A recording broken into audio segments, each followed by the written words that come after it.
Boa tarde, pessoal. Como eu havia combinado no nosso encontro de hoje, nós vamos estar falando sobre as fases do luto.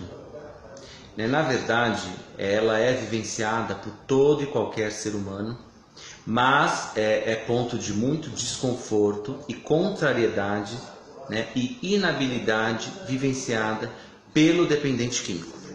O dependente químico não tem habilidade para transpor as etapas do luto. Então, como eu havia dito para vocês, nós vamos hoje, ao vivo, estar falando sobre as etapas do luto. Ou as fases do luto, que em muitos lugares, em muitas instituições ou em outras abordagens psicológicas, vocês vão ver como fases do luto. Quais são as fases do luto? A primeira fase é a fase da negação.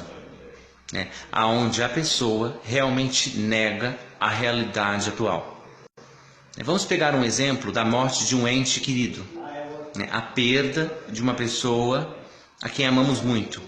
Então a primeira reação, até por uma questão instintiva, em um primeiro momento, a tendência da pessoa é negar aquela realidade.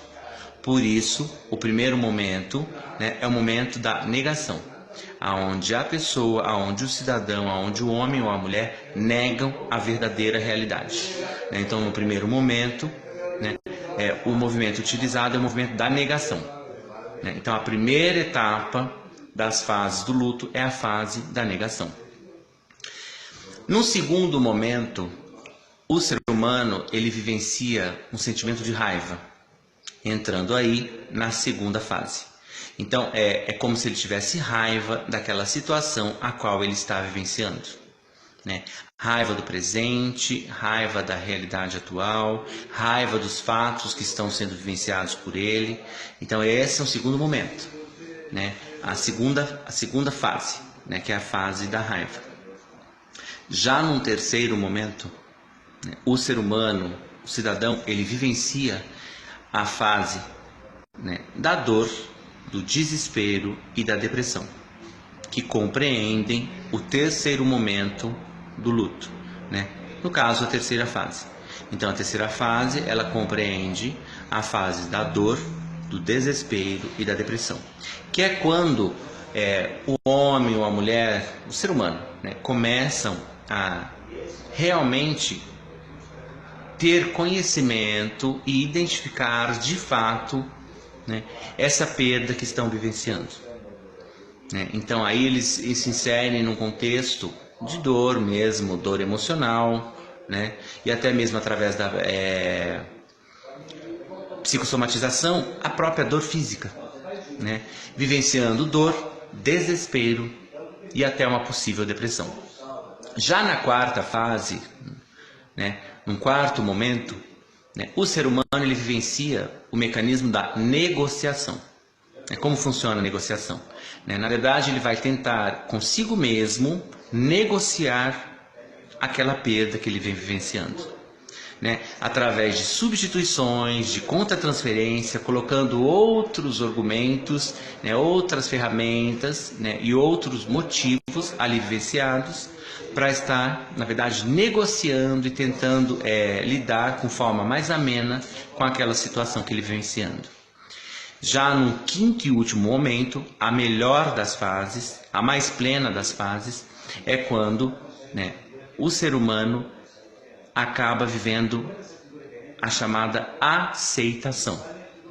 Porém, a aceitação é a quinta e última fase, que é quando o ser humano realmente aceita, admite, compreende e se rende diante das fases ou do momento que ele vem vivenciando sobre uma perda. Seja ela uma perda de um ente querido, seja ela o desprendimento para com o uso de químicos, o uso de álcool, enfim, luto de uma forma geral. É quando precisa-se abrir mão de algo que vem vivenciando e que está trazendo extremo desconforto.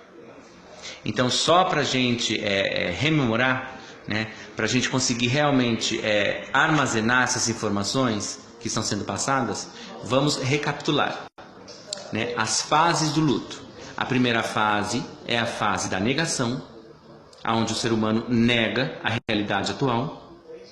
No segundo momento, o sentimento de raiva, que compreende a segunda fase, né? Raiva por estar passando por uma situação como aquela e não ter habilidade para enfrentá-la. No terceiro momento, a terceira e última fase, dor, desespero e depressão, né? Que é por nós profissionais considerado uma das fases mais críticas. É quando o ser humano, o homem ou a mulher, né, ou até mesmo no caso do dependente químico, ele vive um momento de extremo desconforto, porque essa dor emocional é muito grande, é muito intensa, é uma etapa muito difícil de superar, é uma fase muito difícil de lidar.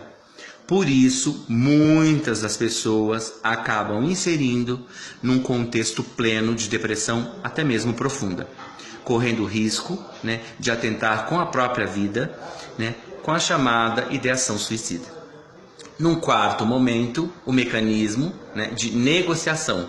A quarta fase compreende o processo de negociação, aonde o ser humano vai tentar negociar, né, para reduzir a dor com relação àquele momento que ele vem vivenciando, né, colocando outros motivos, outros argumentos, né, tentando priorizá-los para não precisar de fato entrar em contato com a dor, né, com a realidade atual.